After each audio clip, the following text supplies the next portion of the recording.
quem que tava, assim, os outros deputados também estavam envolvidos nisso? Porque, assim, eu vi e tenho outros deputados me disseram também que tinha uma galera ali que, na época da votação pela urgência e tal, inclusive eu queria entender por que a urgência, então, já que isso tudo foi debatido e tudo mais durante esse período.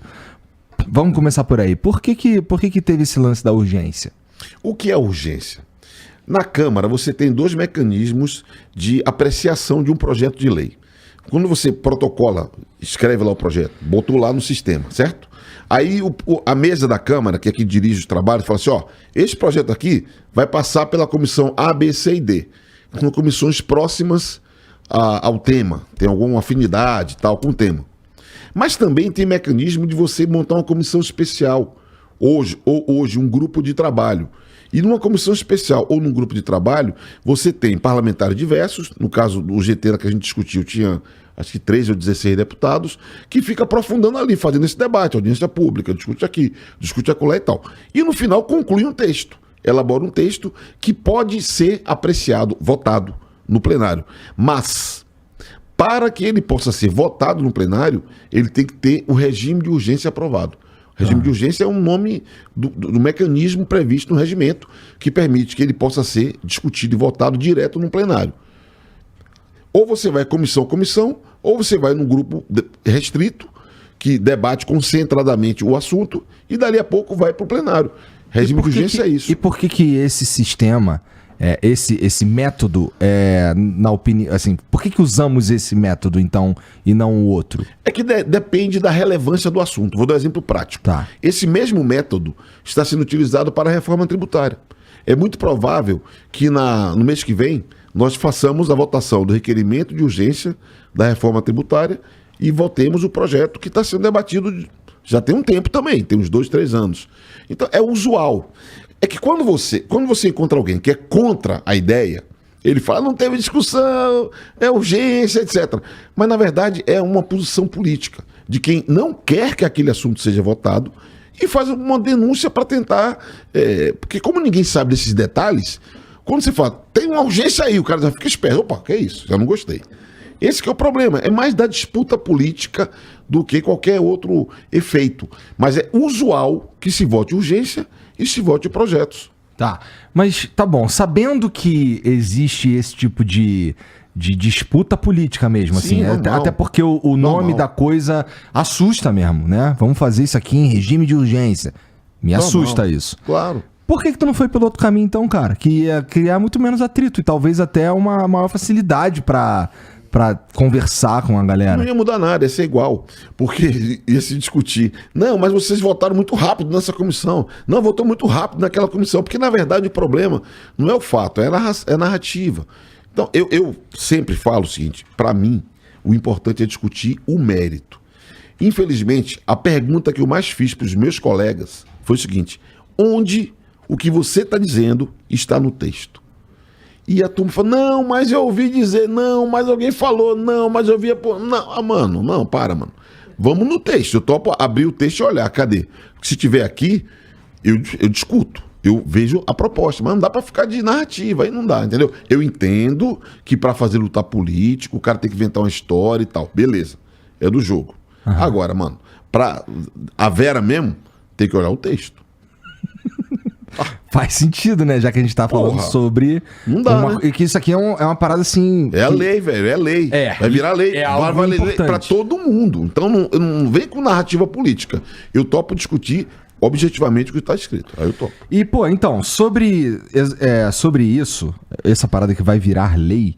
Cara, o próprio senador Alessandro, que veio aqui acho que tem umas 2 semanas...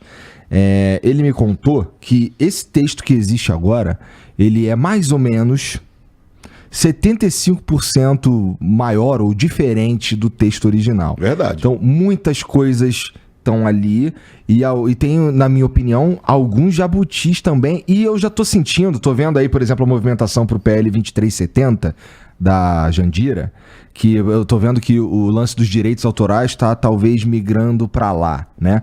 Que eu, pessoalmente, não entendo por que esse tema tá no PL que é chamado do PL das fake news, vai. o que direito autoral tem a ver com isso, por exemplo. Então, assim, acho que a gente devia mesmo ter umas paradas separadas para debater alguns pontos, na verdade, que estão incluídos na 2630. Mas você explicou como as PLs são construídas, e eu suponho que tem bastante coisa que veio parar nessa PL aqui para que ela fosse mais facilmente aprovada. Eu tô correto em pensar isso? Primeiro que o senador Alessandro Vieira tem razão. Tem muita coisa que está no texto que não estava antes. Uhum. A diferença também é que quando ele foi elaborado em 2020, era uma realidade. Imagine que nós nem não tínhamos vivido a pandemia, que já foi uma confusão razoável o que foi a pandemia. E o que é que mudou de lá para cá? Primeiro, nós temos um padrão hoje, um standard de regulação de plataformas digitais que nós não tínhamos antes, que é o chamado Ato dos Serviços Digitais e Ato dos Mercados Digitais. São duas leis votadas na União Europeia. É o DSA. Isso, o DMA. Então, eles, esse ano, no ano que vem, vão passar a estar valendo, certo? Não tínhamos uma referência global, agora temos um padrão. E, na minha visão, é razoável que a gente se aproprie de boas experiências, certo? Sem querer copiar acriticamente, mas boas experiências. Um debate acumulado na Europa também pode nos ajudar no Brasil. Sim. Se tem questões que viraram regra na Europa, por exemplo, no projeto tem muitas regras de transparência, obrigações de transparência da operação das plataformas. Ao invés de ficar discutindo se cabe ou não cabe, se vão entrar no segredo industrial ou não vão entrar, pô, mano, pega o que tem lá, vale pra cá. A informação que as plataformas digitais vão oferecer na Europa, por que não pode oferecer no Brasil? Então, nesse sentido, ter um padrão novo foi um fator importante. Segunda coisa importante, mudou o viés do governo. O governo anterior, e eu discuti algumas vezes com a equipe do governo anterior, tinha um viés anti-regulação. O governo atual tem um viés pró-regulação, ou seja, para definir mais regras. Então, o governo colocou um aporte que o anterior não queria saber, só queria tirar temas. O atual quer propor temas. É legítimo. E tem rolado, cara, muita coisa que acaba incidindo sobre o debate. Não vou nem falar só do 8 de janeiro, que foi uma confusão daquelas.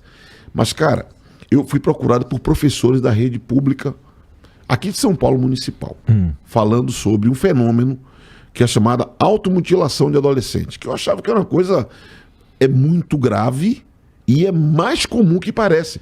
Isso acaba também chegando no debate. Então, você vai acrescentando temas, em alguma medida, por referência internacional, pela evolução da conjuntura e por demandas que surgem.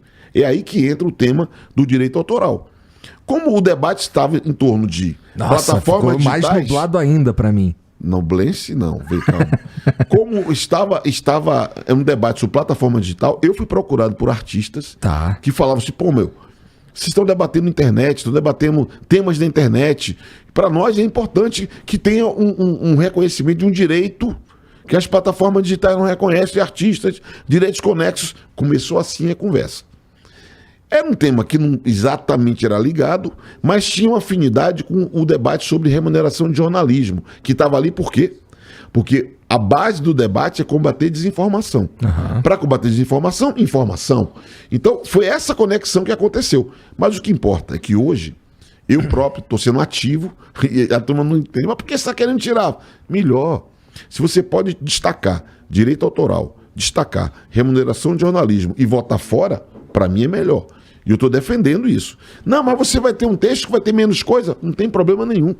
Melhor destacar, fica mais nítido o debate para todo mundo e votar à parte.